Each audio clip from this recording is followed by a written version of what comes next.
So there's this moment that I think you may know. You're preparing for a family visit, a gathering, or time with people you care about, and someone comes to you quietly, sometimes kindly, and asks you to tone it down, right? To not bring up things, to not be so direct, to let certain things slide because someone might feel uncomfortable.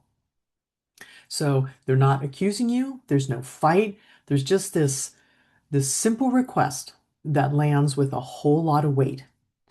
And suddenly you're holding this familiar tension in your body and yourself. Like, do I stay true to myself or do I keep the peace?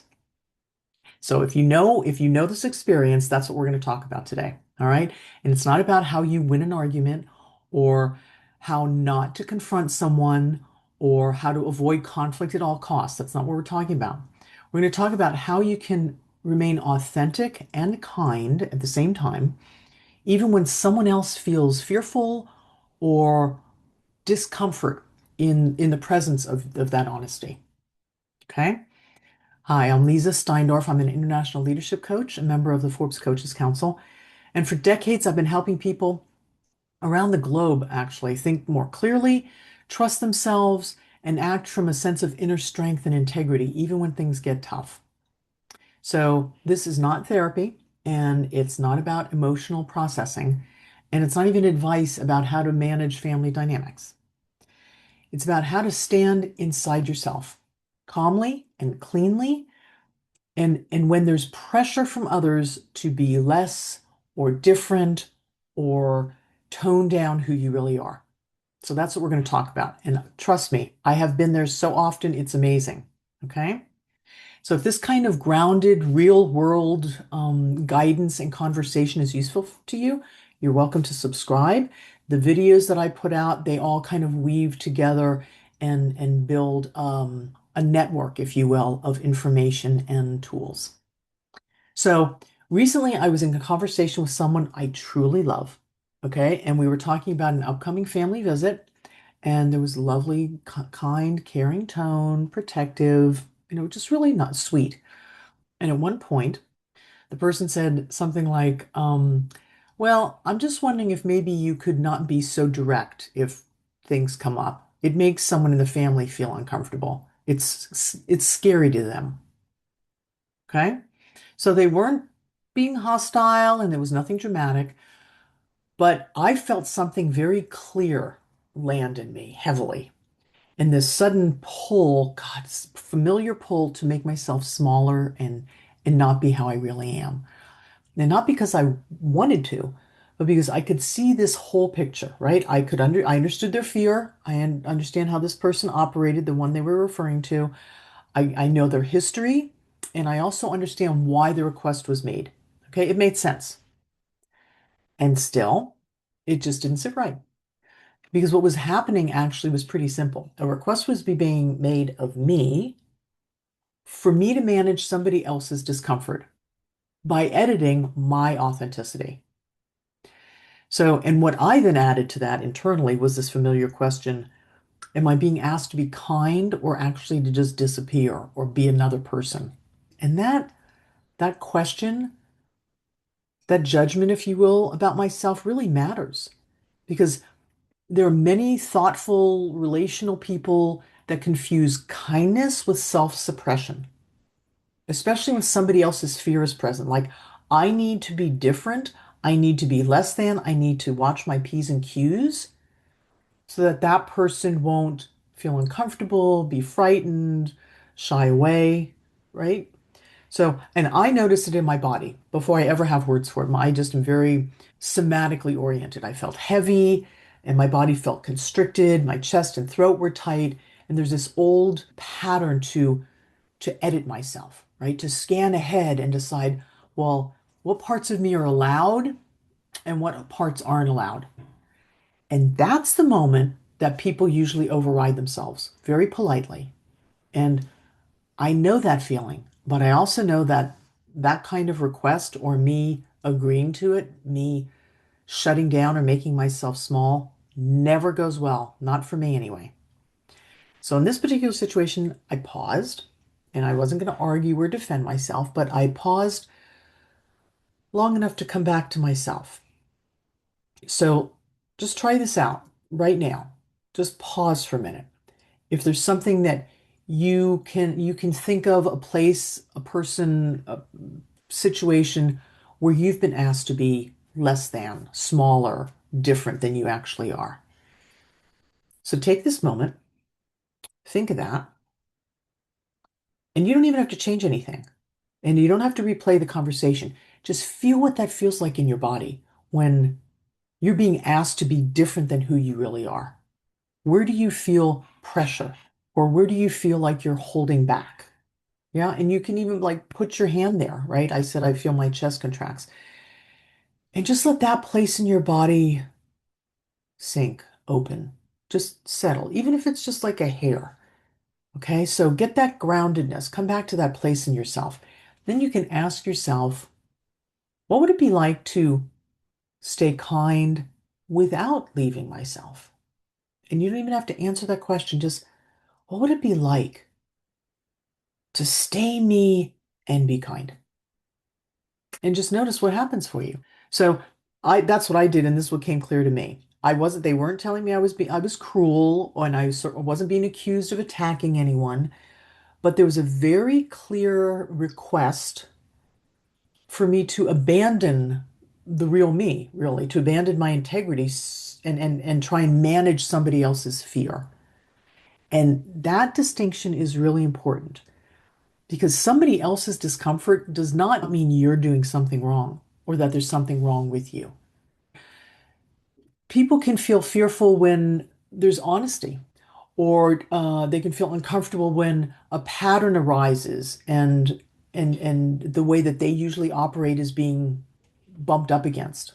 And that doesn't make your authenticity unkind. It doesn't mean you're having a lack of kindness at all. Other people's discomfort with your realness is their discomfort. It's not yours to manage. And I know that goes against a lot of, I don't know, maybe self-help and how to, act in certain situations, but you can trust yourself. You really can. What matters is how you stand, not whether other people feel comfortable. And I certainly would not say go out and make people feel uncomfortable at all. I do everything I can so that people feel good in my presence because I enjoy when people feel good. But I'm not going to alter who I am. And once I saw that clearly, then my choice became super simple. I didn't need to promise that I'd be silent and I didn't need to justify myself. I didn't actually need to do anything. I didn't have to make them wrong. But what I did have as my choice is that I chose to remain honest. If something came up, I said I would speak from steadiness. I would not accuse, and I would also not manage fear that wasn't mine. And if I felt like being quiet, I would be quiet. It's like I'm not like I have to talk, right? So my action was actually quite still. And I said something like, I hear your concern. I'm not I'm not interested in creating harm for anybody or drama. And I also promise that I won't abandon what's true for me. So if something comes up, I will speak with care and kindness, and I will listen with care and kindness, and I'll stay present. That's all. I didn't have to give a speech or start an argument or persuade them to see it my way at all. I just stayed clear. And internally for me, what came so strongly for me is that I wasn't bracing anymore. I wasn't editing myself. I didn't feel like I had to defend at all. I was standing where I actually live. And that's where people get confused. They think that authenticity means you have to say everything, or that kindness means that you say nothing at all. And neither one of those is true. Those are two extremes, right? So authenticity is not about unloading on people. It's not a license to kill, so to speak. And kindness also doesn't mean that you erase yourself or you are totally quiet when there's something to say. So real integrity lives in that center place. It's when we're integrated. So you can be direct without being harsh, and you can be kind without being false. And you can let other people have their discomfort without taking responsibility for it. I'm going to say it again. You can let other people feel their discomfort without feeling you're responsible for it because you're not. If you've been your honest self and you've been kind, if they're uncomfortable, that's on them. And that's not cold, it's actually clean. Okay. And curiously, paradoxically, it often creates more trust, not less, because people come to know that they can rely on you for always being you, even the people that feel uncomfortable with you. It's pretty amazing. So this process is part of work that I call root, and it's not self-improvement, it's returning to yourself. It's building the skills and engaging the practice that you can use in real situations to stand in your ground of being who you are. Okay? So, before we close the conversation, I want to invite you to practice.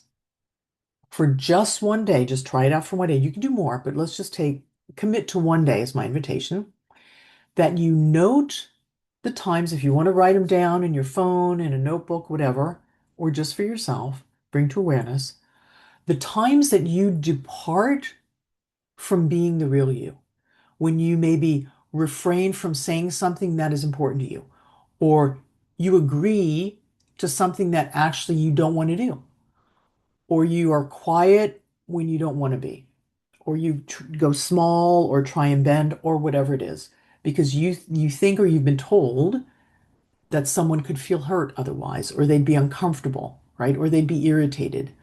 So whatever the circumstances are that are pulling you to alter yourself, just note those down and note how you're feeling just for one day and see how it goes. And leave comments here on what it was like, right? I'm so interested in the journey that you're taking. And I think you'd find it useful. I certainly have found it incredibly powerful. So if you take one thing from this video, this is what I'd like it to be, is that the next time that you're asked to be less than honest or less than yourself in order to keep somebody else comfortable, pause, pop, pause, observe, proceed. Pause and come back to your body and feel where you are in yourself. Feel where you stand. And try it. Stay kind, but don't leave yourself. You don't need to explain. You don't need to harden or justify or defend, which is where I used to go all the time. What do you mean? You don't like how I am? I don't need to do that. Not everybody's going to like me and not everybody's going to feel comfortable with me. And that's okay. I need to feel comfortable with me. And as long as I'm coming from my real self with kindness and my integrity and my values, literally I can live upright. That's the way I want to be in the world. So when you stop negotiating your integrity, I'm going to say, your real self, just notice what's different for you. Okay? And if you want to remain grounded and authentic and in relationship, even when it gets tense or hot, yeah, or fear shows up, just keep working on this. Keep practicing it.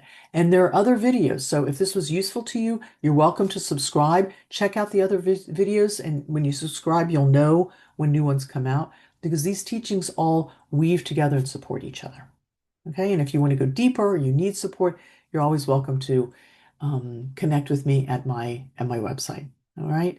So it may sound a little bit elementary, but you're actually perfect the way you are, or you wouldn't have been made this way. So be you, be all of you with all the kindness you can possibly be.